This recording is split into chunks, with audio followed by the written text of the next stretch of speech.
Dan Usman. Kana nan kenan. Wallahi ina nan. To sanin dai. Yawwa.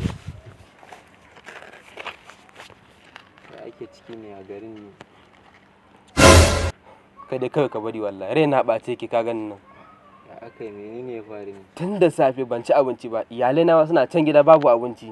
Inna lillahi inna ilaihi raji'un. Wai yanzu fi sabilillahi na je shago zan sai garin kwaki. Eh. Ka san nawa aka ce muku wa? Wai gwangwanin garin kwaki naira 150. Inna lillahi.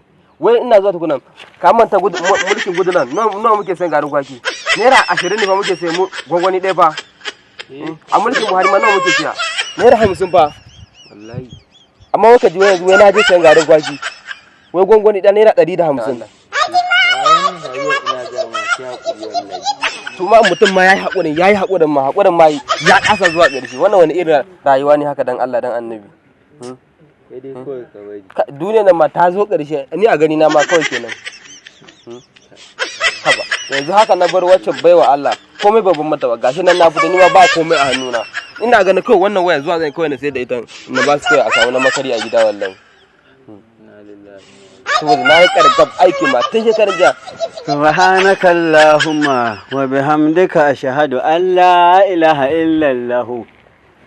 Wani ya ci, wani bai ci ba, wani yana nema ashe? Mun ji mun gani, amarin Allah guda, da kai ka samu, wani bai samu ba, babatun dauka yake. Salamu a'a, Malaudu, Jafaru ya dai? Wai me faru ne? Garin ne zafi ba. A'a, ba wani zafi. In aka ce maka Tinubu baba Buhari dodar. Al'amarin Allahu guda ne. Duk abin da kaga yayi shine kawai mai tsarawa.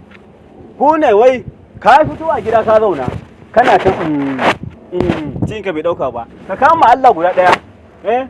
Mu da yanzu murnan da muke abu daya. Tinubu da ya hau zabe. Murna kuma. Baba Buhari ya sauka ya ba Tinubu. Ka fi sabilillahi kuma a duk inda Tinubu kai.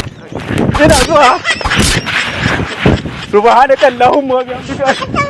Kada Allah. Ya da wa da huwa.